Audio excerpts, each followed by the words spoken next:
किसे कहते हैं, इसके भेदों को परिभाषित करें।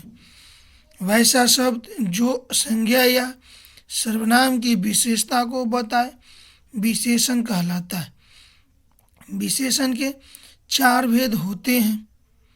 पहला, सर्वनामिक विशेषण। जब सर्वनाम किसी संज्ञा के पहले आता है उसे सर्वनामिक विशेषण कहते हैं। जैसे यह घोड़ा अच्छा है, सर्वनामिक विशेषण इसमें यह है।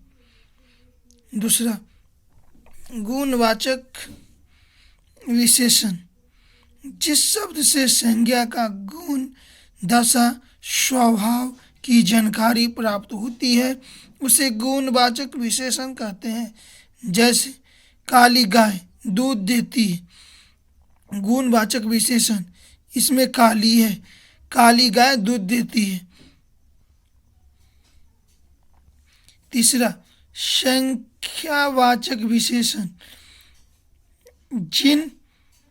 जिन शब्दों से संज्ञा अथवा सर्वनाम की संख्या की जानकारी होती है उसे संख्यावाचक विशेषण कहते हैं। जैसे 4 घोड़े, 4 गाय, 4 कुत्ते, इसमें 4 संख्यावाचक विशेषण है।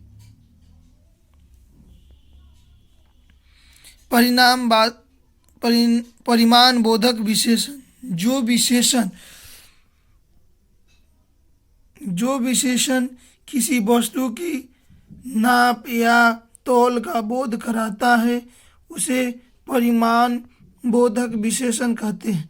जैसे 1 किलो दूध, इसमें 1 किलो परिमाण बोधक विशेषण है। दूसरा, अब सर्वनाम किसे कहते हैं, इसके भेदों को परिभाषित करें।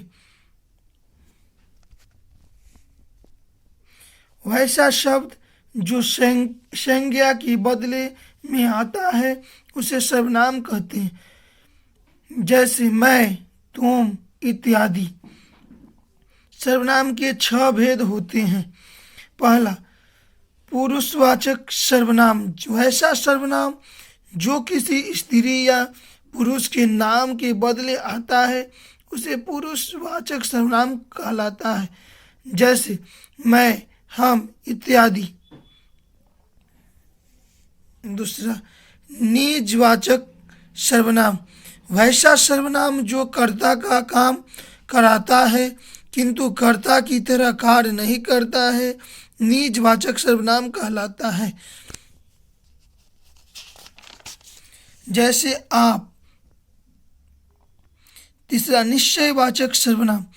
जिस सर्वनाम से वक्ता के पास या दूर की किसी वस्तु के निश्चय का बोध हो निश्चयवाचक सर्वनाम कहलाता है।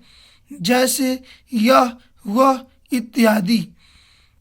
अनिश्चयवाचक सर्वनाम। जिस सर्वनाम से किसी निश्चय वस्तु का बोध न हो उसे अनिश्चयवाचक सर्वनाम कहते हैं। जैसे कोई, कुछ इत्यादि। पंचमा, संबंधवाचक सर्वनाम।